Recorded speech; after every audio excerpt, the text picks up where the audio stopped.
प्रणाम। एक कहानी सुनी हुई है, शायद आपने भी सुनी हो। एक उच्च कोटि के फकीर थे। उसके पास एक व्यक्ति आता है और कहता है कि मैं बड़ा व्यथित हूँ, दुखी हूँ, संताप से घिरा हुआ। तो वो फकीर ने 2 तावीज़ दिए और दोनों तावीज़ में एक मैसेज लिखा हुआ था, एक संदेश लिखा हुआ था, अंदर रख दिया। तावीज़ को बांध दिया कि 2 तावीज़ ले जाए। जब तुम्हें ऐसा लगे कि अब आत्महत्या करने से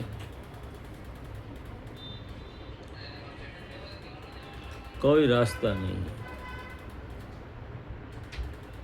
एक भी स्थिति ऐसी नहीं है कि जहाँ से मैं बाहर निकल सकूं, तब ये तावीज़ खोलना, अंदर लिखी हुआ जो संदेश है उसको पढ़ना, तुम्हारे सब तकलीफ़ें, सब दुख, सब संताप, सब व्यथा, पीड़ा, मुश्किलियाँ जो भी है वो सब मिट जाएगी।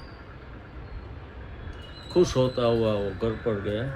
तकलीफ़ में तो था, लेकिन अभी ये ऐसी तकलीफ़ नहीं थी कि सुसाइड करना पड़े, आत्महत्या करनी पड़े। तो उसने वो संभाल कर दोनों तावीज़ रख दी। धीरे धीरे परिस्थिति वर्ष से 10 वर्ष होने लगी। बहुत ही खराब हो गई परिस्थिति। एक समय तो ऐसा आया, उसको लगा कि अब तो कोई रास्ता ही नहीं बचा, आपघात ही रास्ता है, आत्महत्या ही रास्ता है। तब उसे याद आया वो फकीर का तावीज़। उसने पहला वाला तावीज़ लिया, खोला, अंदर से एक चिट्ठी निकली। एक वाक्य लिखा था कि ये समय भी चला जाएगा। बार बार पढ़ा उसने, लिखा था वो पहुँचे हुए फकीर ने, और प्रबुद्ध फकीर ने लिखा था, ये समय भी चला जाए। उसको बड़ा आश्वस्त हुआ, आत्महत्या का विचार छोड़ दिया, मेहनत करने लगा। और कहते हैं कहानी में कि धीरे धीरे धीरे धीरे धीरे धीरे धीरे सुखी हो गया, संपन्न हो गया। जो भी मनुष्य को चाहिए फैसिलिटीज, वो सब उसके पास आ गई। धनी हो गया, समाज में उसका मान हो गया।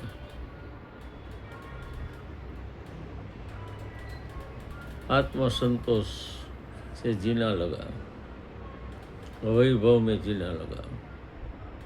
तब उसे एक दिन याद आया कि दूसरी चिट्ठी तो मैंने पढ़ी नहीं। फकीर ने 2 तावीज़ दिए और कहा था कि तब वो खोलना, पहले वाला, कि जब तुम्हें ऐसा लगे कि सब दिशाएं बंद हो गई, तब वो खोलना। दूसरा तब खोलना कि जब तुम्हें लगे कि तुम संपूर्ण रूप से सुखी हो, धनी हो, सब तरह से तुम्हारा मान प्रतिष्ठा, पद प्रतिष्ठा सब तुम्हें मिल गया हो, ऐसी परिस्थिति आए, तब भी देख लेना। तब भी वो तावीज़ में लिखी हुई बात देख लेना। उसको हुआ कि अब देखने का समय आ गया, सब कुछ ठीक हो गया, समाज में मान है, आरोग्य अच्छा है, विपुल संपदा का मालिक हूँ, धनी बन गया हूँ, परिवार में सब खुश है, सब हो गया। चलो देखते हो कि फकीर ने क्या लिखा।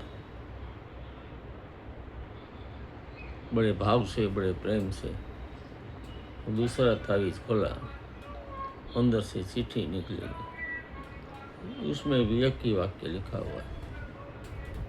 उसने पढ़ा, लिखा था, ये समय भी चला जाएगा।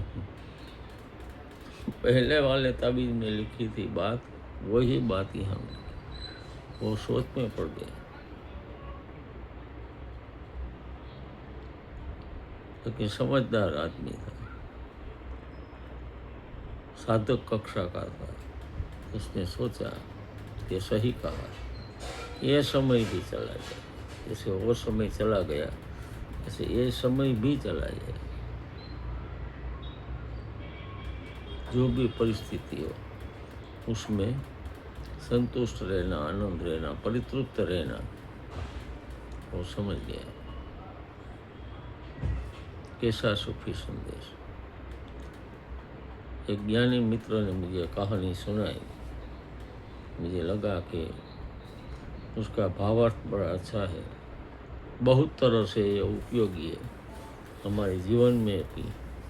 हमें भी ऐसी दो बातें दोनों परिस्थिति में याद रखने जैसी। ये समय भी चला जाए, दुख का हो या सुख का हो, तंदुरुस्त हो या ना तंदुरुस्त,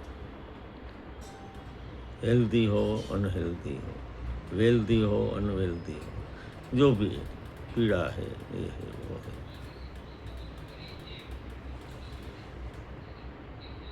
एक ही बाकी है, क्योंकि दोनों का मतलब बड़ा अनूठा था, अनोखा था।